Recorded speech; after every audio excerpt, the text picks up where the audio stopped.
vamos a ver lo que es micobacterias. ¿Sí tuvieron su teoría o no? Sí. No vimos. ¿Sí? ¿Han tenido ya? ¿Micobacterias? Pero vimos, pues. Ok, Anterobacterias vimos. Nos faltan 2 semanas más. ¿Su borro? La siguiente es enterobacterias, que también es un grupo bastante grande, esa familia, ¿no? Y ahí tenemos una de las más estudiadas, que es Escherichia coli, para la próxima semana. Entonces vamos a ver un poco acerca de características generales del grupo y vamos a ver la parte de algunas pruebas bioquímicas en laboratorio.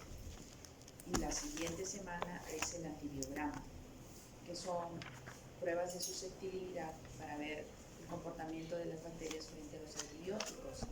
Si, por ejemplo, resulta que son resistentes o son sensibles a ciertos antibióticos. Ahora tenemos un problema mundial de resistencia bacteriana.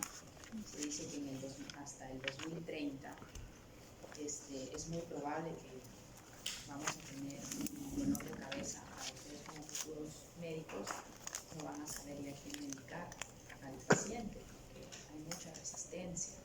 Entonces están surgiendo por allí lo que son las plantas, ¿no? Los extractos de plantas para poder hacer también un tipo de actividad bactericida. Pero bueno, eso vamos a hablarlo en las siguientes clases. Entonces, después de esas 2 semanas viene el examen. ¿Ya? Entonces nos quedan 2 semanas de práctica de enterobacterias, antibiograma, y la siguiente semana ya sería el segundo examen, que es bastante complejo en el sentido de que hay más información en comparación con el primer examen.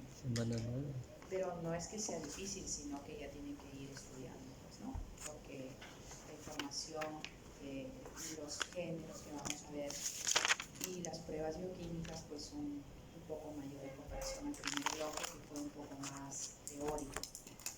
Y luego nos queda solamente el tercer bloque, que vamos a ver virus, hongos y parásitos. Entonces el tercer bloque es ya una bomba, ¿no? Porque tiene más información y hay otras especies también que vamos a ver, ¿ya? Pues hoy día vamos a ver lo que es micobacterias.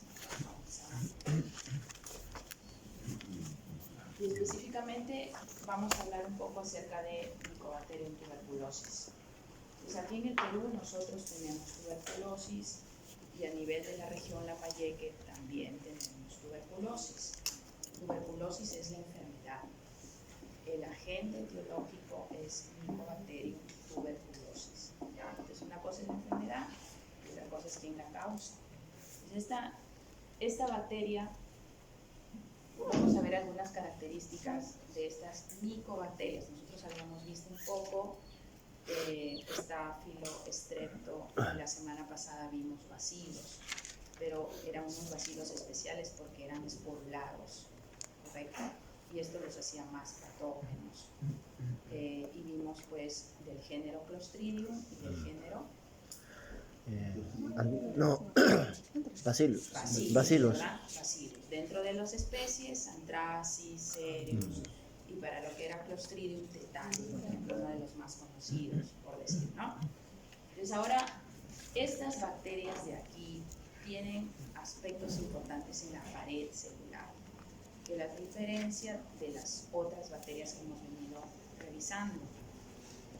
¿Qué características o qué aspectos importantes tienen en su pared? A ver, si ustedes ya llevaron la parte teórica. Sí. Una pared gruesa.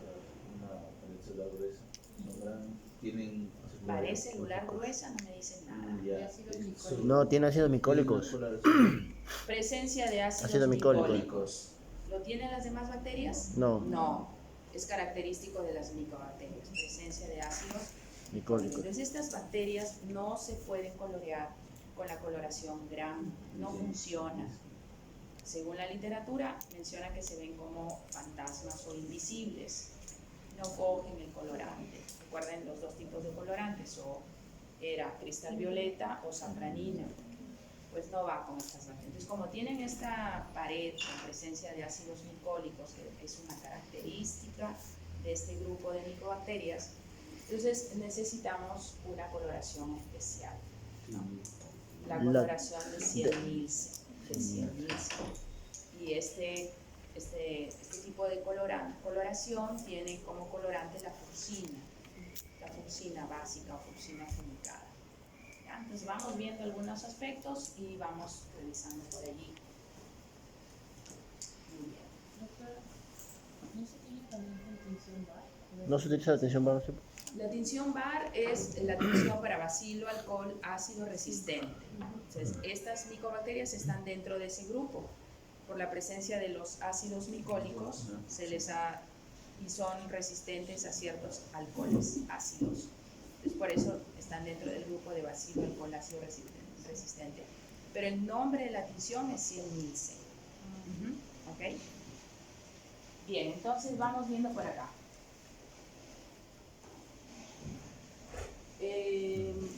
Resisten al frío, a la congelación, a la desecación. Pueden estar en estado latente, ¿okay? Permanecen en los espacios, en los ambientes, puede ser por semanas o inclusive años pueden estar estas bacterias, si es que se les da las condiciones, ¿no? Pertenecen a lo que es la bacteria, a la que es la familia Mycobacteriaceae, ¿okay? Y tienen la capacidad de ácido resistencia, por eso están dentro del grupo de bacilo, alcohol, ácido resistente, ¿ya? Y tienen la presencia de ácidos micólicos. Estos ácidos micólicos son ácidos que tienen cadenas de carbono muy extensas, lo vamos a ver de aquí. Son aerobios obligados, eso implica que sí o sí tiene que haber presencia de oxígeno. Son muy exigentes nutricionalmente, no crecen, por ejemplo, en un agar nutritivo, en un agar sangre no sembraríamos muestra para Mycobacterium tuberculosis. Luego vamos a ver qué componentes debe tener el medio de cultivo para que puedan crecer. Y su crecimiento es lento también. Entonces, si tenemos un cultivo de esputo, nosotros veíamos, por ejemplo, para Staphylococcus strepto, digamos que a las 24, 48 horas de haber sembrado la muestra, íbamos y ya teníamos las colonias en el agar, ¿verdad? Estas bacterias no, deberíamos dejarlas 4 a 5 hasta 8 semanas, o sea, prácticamente 2 meses de siembra, y cada semana va chequeando el medio de cultivo. Entonces, la primera semana no pasó nada, vuelve a dejar el tubo de ensayo, usualmente se siembra el tubo de ensayo, y se reporta pues como que todavía no aparecen colonias. Así hasta por 8 semanas. Si después de las 8 semanas ya no hay presencia de colonias, recién allí se da como un cultivo negativo. ¿Ya, chicos? Y pues obviamente se autoclavará todo el material, ¿no? Entonces tienen crecimiento lento, son exigentes nutricionalmente, no pueden crecer en cualquier medio de cultivo y son aerobios estrictos. ¿Ya? Entonces, ¿con qué otro nombre le podemos conocer a Mycobacterium tuberculosis? Otro sinónimo. A ver. Ustedes que llevan teoría. A ver. Mycobacterium tuberculosis. Tuberculosis humana. No, bovis es otra especie. Mycobacterium bovis, Mycobacterium leprae, son otro tipo de micobacterias. Leprae, por ejemplo, no tenemos acá, se ha reportado, pero en África, en algunos países de África, porque África es el continente. Entonces sí hay aislamientos de Mycobacterium leprae que causan la lepra, ¿no? Nosotros acá no tenemos esa especie, gracias a Dios. Tenemos Mycobacterium tuberculosis, que tampoco no es que sea tan beneficioso, ¿no? También tiene sus factores de virulencia. Entonces, La enfermedad de la tuberculosis humana. bacilo tuberculoso, ¿ya? No. ¿No funciona San Google? Bacilo de Koch. Ese es el sinónimo, bacilo de Koch. También se le puede llamar a Mycobacterium tuberculosis. Y bueno, vamos a ver un poquito acerca de la pared, que esto es una parte teórica, pues no, pero es importante para que podamos comprender a esta bacteria.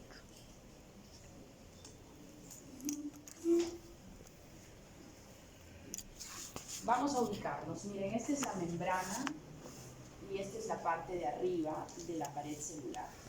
¿Okay? Estamos hablando de bacteria, pared celular. ¿Okay?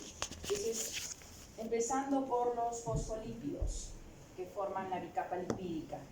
¿Correcto? Estos fosfolípidos, por ejemplo, están relacionados con lo que es la necrosis gaseosa. Es una característica propia de lo que produce esta bacteria, necrosis gaseosa, a nivel de tejidos, ¿no? Entonces, están relacionados los fosfolípidos. Luego seguimos avanzando y tenemos, como les dije, la presencia de ácidos grasos, ¿no? Y la cantidad de ácidos grasos, de acuerdo al número de carbono, vamos a ver diferentes géneros. Más o menos, si tenemos 30 carbonos, podríamos decir que es dentro del grupo de las corinebacterias. 50 carbonos está dentro del grupo de las nocardias. Y de 90 carbonos a más está lo que son los micobacterios. Por eso tienen cadenas bastante extensas, ¿no? 90 carbonos, imagínense, a más. Es una característica también de este tipo de bacterias. ¿Qué más tenemos? Tenemos, por ejemplo, la presencia de los ácidos glicólicos aquí, que esto es propio de las micobacterias, no lo encontrábamos cuando veíamos las gram positivas, los cocos, ¿verdad? Ni los bacilos no tienen esto. Y este ácido micólico está relacionado con la supervivencia intracelular. Esta bacteria tiene que ingresar, bueno, de ahí lo vamos a ver, pero necesita ser atrapada por el macrófago, ¿verdad? Y el macrófago, en lugar de destruirla, puede sobrevivir. Entonces, los ácidos glicólicos le dan esa característica de supervivencia intracelular. Esto es sacado de un artículo científico. Cuando ustedes quieran la información más actualizada, busquen artículos científicos, chicos. Hay artículos científicos de revisión. Ingresen al PubMed. Ustedes tienen por su biblioteca de la universidad, ingresen a su campus, que yo también enseño metodología de la investigación y les estoy enseñando a sus compañeros a hacer búsqueda bibliográfica. Entonces aprovechen la biblioteca virtual que tienen, porque ustedes tienen acceso a bases de datos y gratuitos. Entonces ustedes pueden ingresar, chequear el artículo de forma gratuita y tienen la información más actualizada.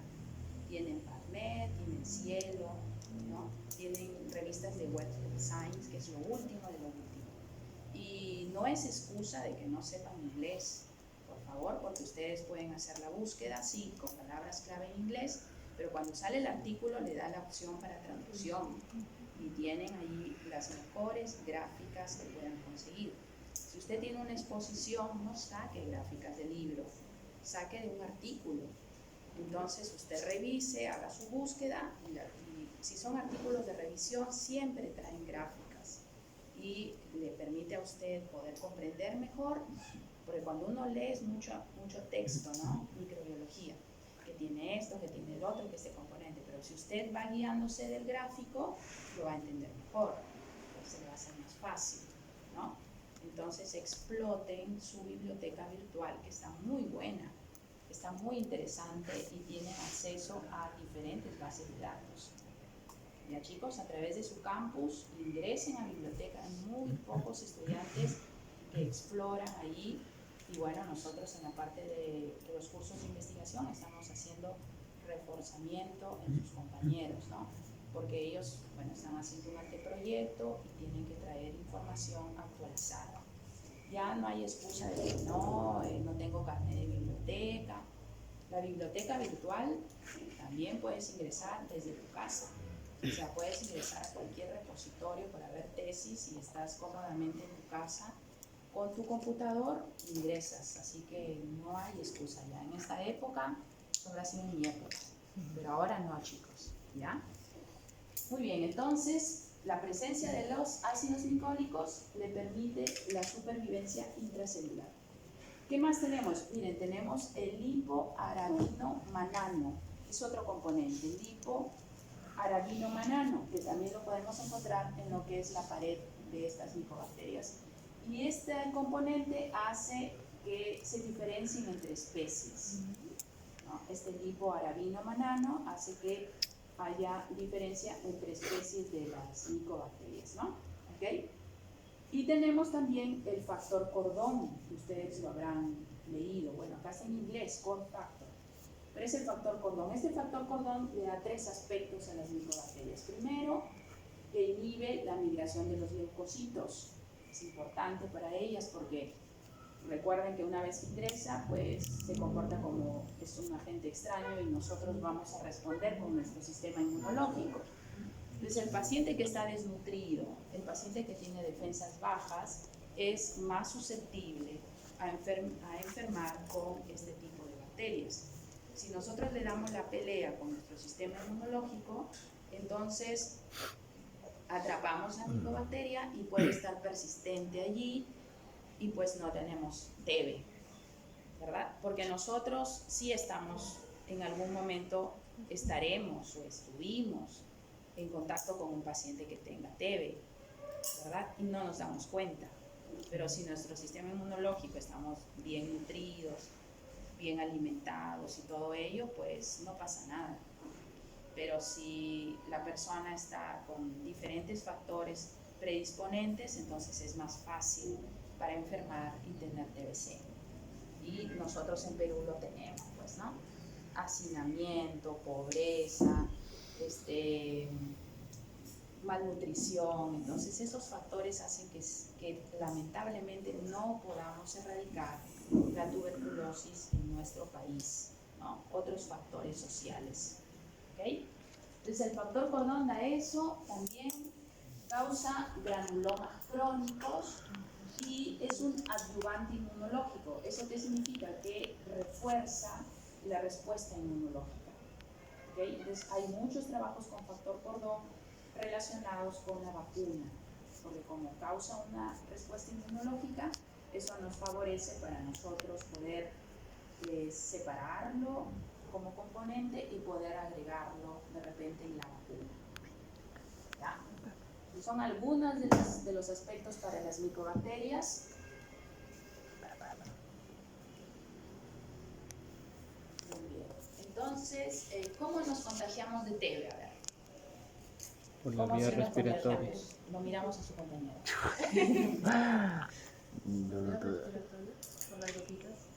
Ya, pero ¿cómo hacer pues? Contacto con ¿Qué tiene que pasar a la persona? ¿Qué tiene que hacer? Inhalar el... Toser, ¿verdad? Entonces, el paciente que está con tuberculosis, pues tiene tos, Ya está. ¿no? Y estos accesos de tos hacen que de repente muy fuerte comience a toser y comience a eliminar unas gotitas, ¿no? Al momento que está tosiendo o al momento que está hablando.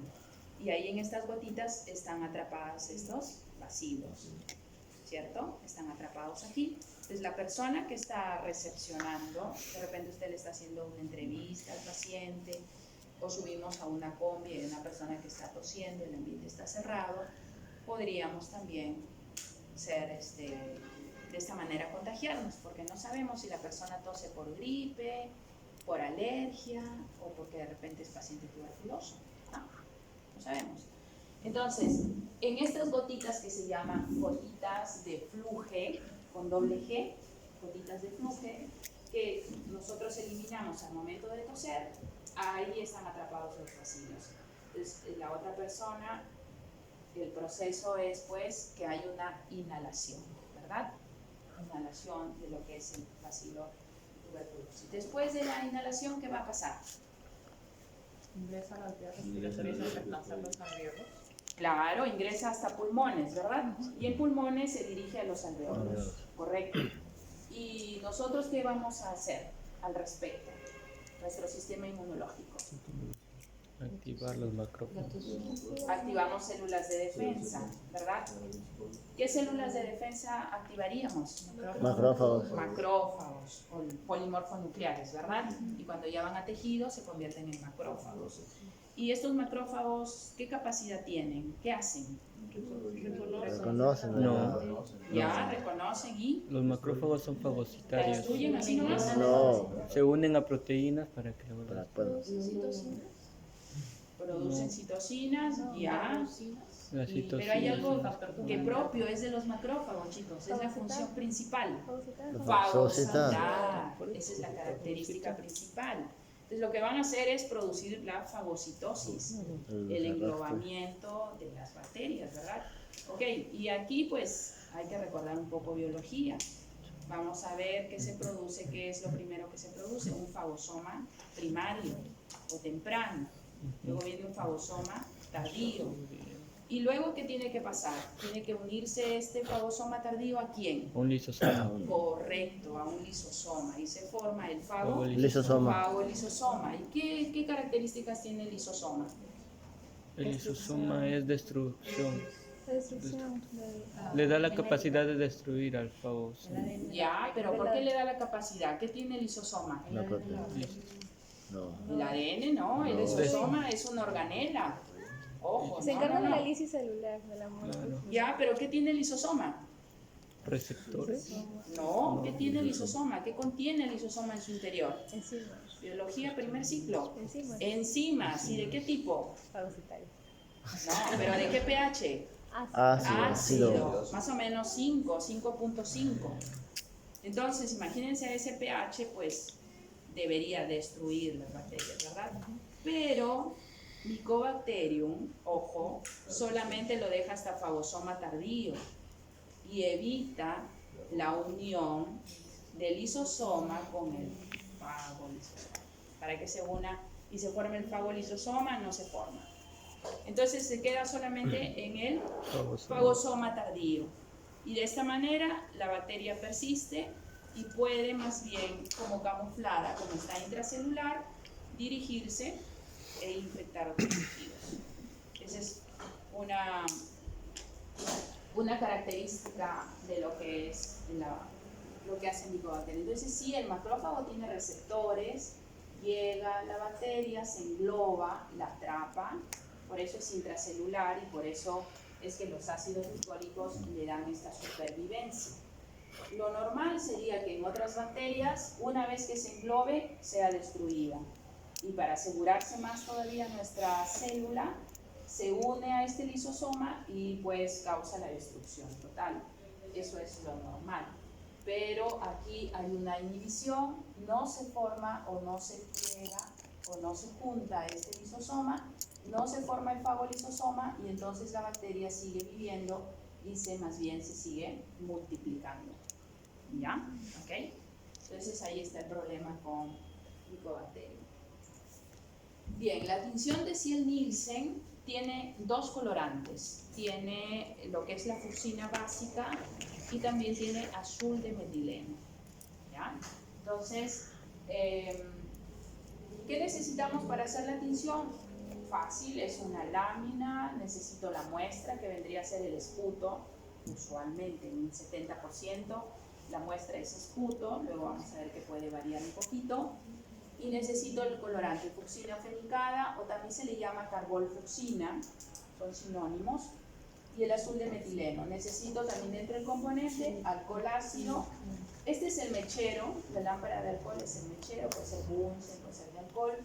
El microscopio óptico, porque lo vamos a ver, es una muestra en seco o en fresco. En seco. En seco. Entonces, ¿a qué objetivo lo vamos a observar?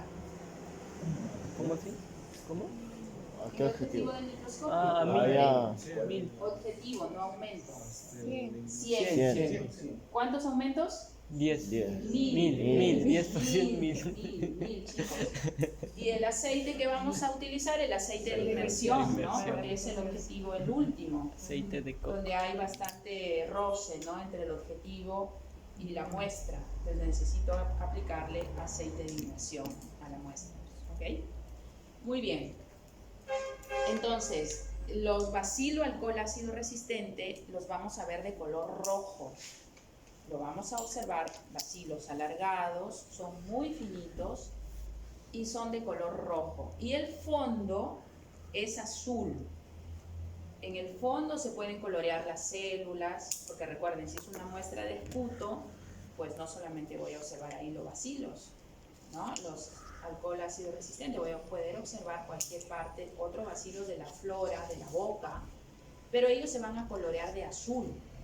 Solamente me voy a guiar en los bacilos de color rojo y alargados. Bacilos alargados de color rojo, bacilo alcohol ácido resistente.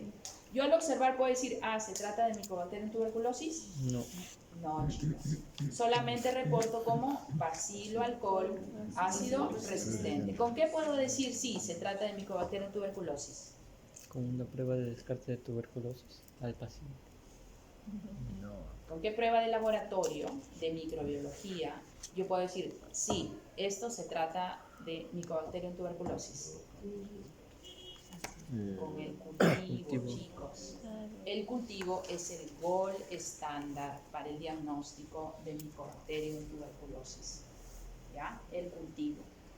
Solamente con la tinción de Zier-Nielsen yo puedo decir, estoy observando bacilo alcohol ácido resistente.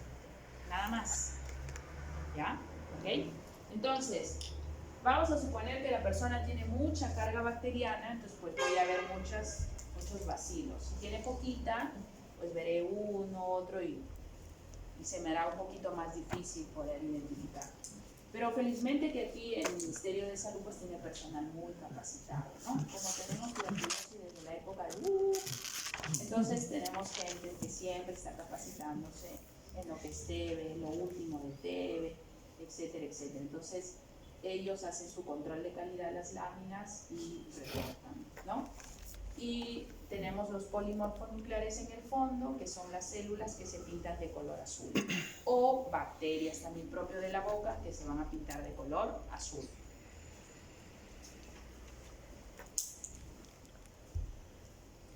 Ahora, la técnica para hacer el conteo de bacilos se llama baciloscopía. ¿Ok? Baciloscopía. La baciloscopía es una técnica con la cual el operador, ¿no?, la persona encargada, va a hacer el conteo de bacilos cuando está observando al microscopio. Entonces, ¿para qué hemos coloreado la muestra? Para poder observarla al microscopio. Pero solamente coloco la lámina y observo y digo, ya, ¿hay bacilos alcohol ácido resistente? No. Tenemos que ir buscando por campos y ir contando cuántos bacilos hay para poder ponerle una cruz o 2 cruces o 3 cruces, porque de acuerdo a ello también va a ir el tratamiento del paciente. Puede ser un paciente que ya está es reincidente, ¿no?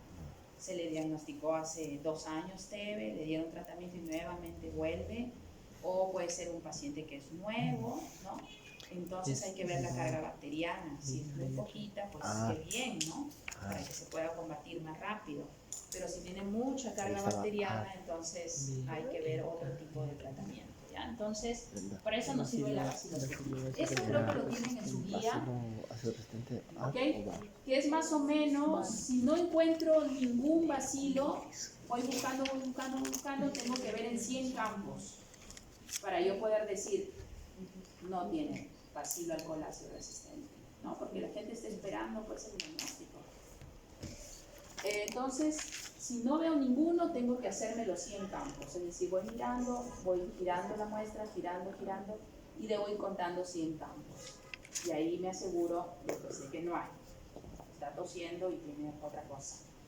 Si tiene menos de uno por campo, igual tengo que ver los 100 campos porque es muy poquito, ¿no? De repente en un campo veo uno, sigo viendo, nada. Y en el campo número 50 veo un hito más, entonces bien poquito, pero hay, ¿no? Tengo que hacerme igual los 100 campos. Si veo de 1 a 10 por campo, ya no hago los 100 campos, hago 50 nada más. Si veo más de 10 por campo, reviso y al toque veo 10, 11, ¿no? Entonces solamente es normal llegar hasta los 20 campos. ¿Ya, chicos? Muy bien, vamos con la muestra. La muestra es el esputo. En un 98% pedimos esputo. Y por expectoración espontánea, es decir, la misma persona provoca, ¿no?, el hecho de la tos, expectora y pues tiene la muestra. ¿Ok? Entonces, es el esputo por expectoración espontánea. Entonces, nosotros le damos al paciente este frasco transparente con tapa hermética y le decimos, pues señor, necesitamos la muestra, por favor, tosa, ¿no? Y queremos justamente la muestra que expectore. ¿Ok? ¿Qué características nos puede dar el esputo? Pues una vez que tenemos la muestra en el frasco, vemos si es muco-purulenta, si hay presencia de moco y pus, ¿no? Sanguinolenta, si vemos restos de sangre color rojo, entonces lo reportamos. Esta persona ya está eliminando sangre en el esputo, más peligroso, ¿no? Hay que observar allí. Si tiene bastante moco, De verdad mucosa, no creí. o si solamente nos está entregando saliva, porque a veces pues la persona no expectora y solamente escupe. Entonces también hay que reportar que solamente nos está entregando saliva. ¿Ya? Entonces para eso nos sirve también este frasco transparente, porque uno reporta y puede darse una idea también de la gravedad, ¿no?, del paciente. Ya si vemos presencia de sangre, ya hay ruptura, ¿no? Hay una pequeña hemorragia por ahí.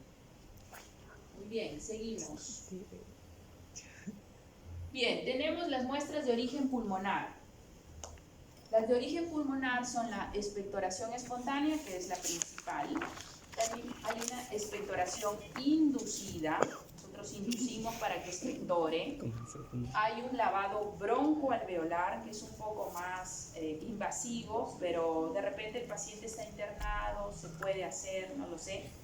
Y el contenido gástrico también está relacionado con muestras de origen pulmonar. Así lo ha relacionado el Ministerio de Salud. Y para extrapulmonar, porque también hay TB extrapulmonar, podemos pedir una muestra de orina, ¿ok?, líquido pleural, líquido cefalorraquídeo, tejido óseo y podría ser una biopsia de ganglio también, ¿no?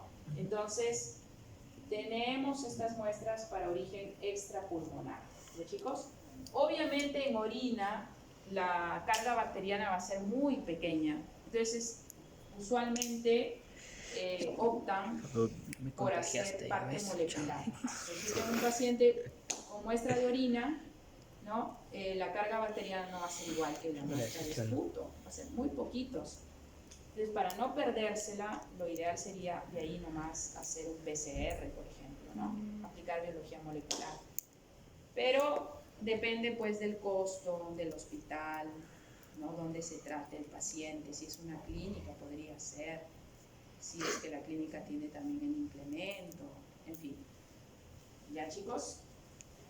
Muy bien, vamos con el cultivo. El medio de cultivo es el Lowenstein-Jensen. Lo tienen también en su guía, Lowenstein-Jensen.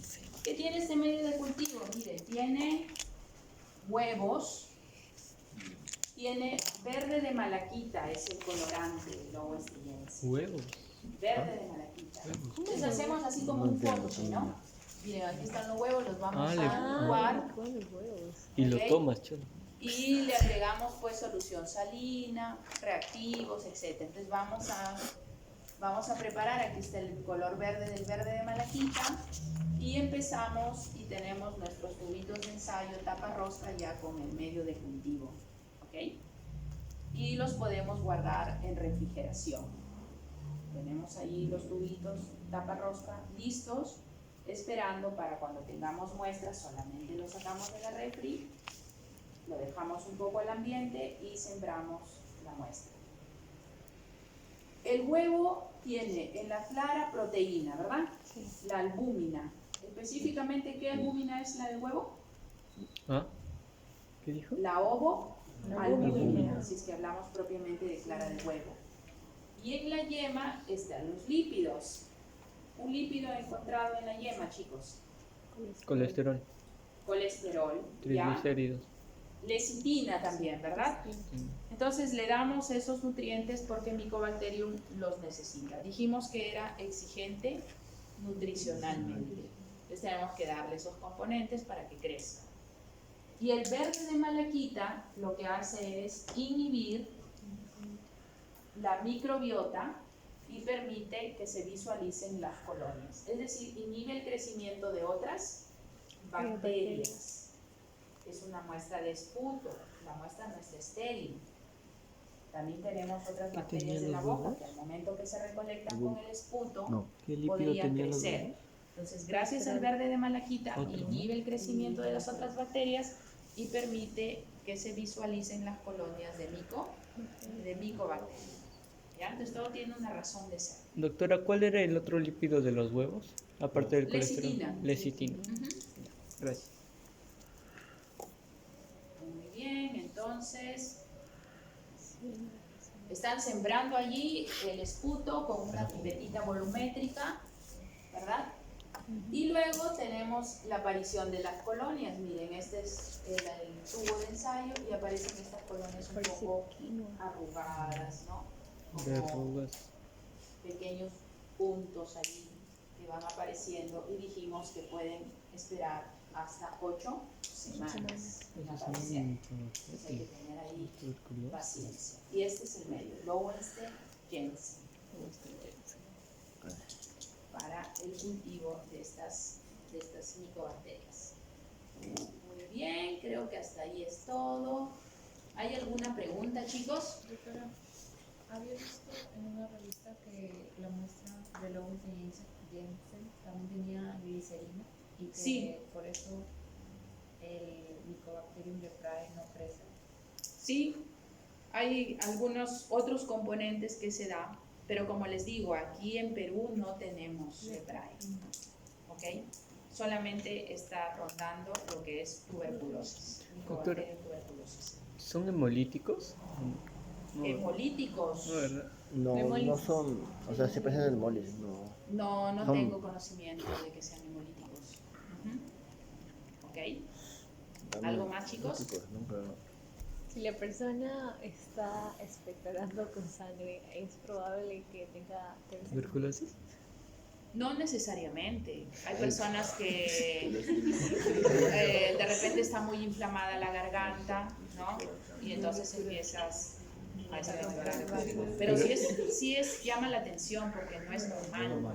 Pero si ya es más de Bueno, es 3 muy semanas, Una vez un doctor me dijo, más de 3 semanas y ves que hay sangre. es tuberculosis. Sí, Se sospecha de TB. Ajá. Pero yo no tengo sangre. Pero lo que puede hacerse es un cultivo. Se va al centro de salud, lo ausculta porque también le van a escuchar los pulmones, le van a preguntar cuánto tiempo, sudoración nocturna, baja de peso, poco apetito. Entonces, como le digo, para TB, nosotros para combatirla hay que estar bien alimentados, Que que se te nuestro sistema ponga chorro. inmunológico de la batalla, ¿no? Pero no está de más, no hay ningún problema. Deja de Todos mirarme, podemos deja de estar mirarme. expuestos en algún momento. Claro, estamos Ok. expuestos. Hay una prueba que se hace, ¿cuál es? Intradérmica. Raspado. ¿Cuál? ¿El raspado? No. No, es una prueba intradérmica, es una aguja, le colocan allí y se ve una pápula. ¿La tuberculina? Sí, la prueba de tuberculina, ¿verdad? Que se tiene que medir después.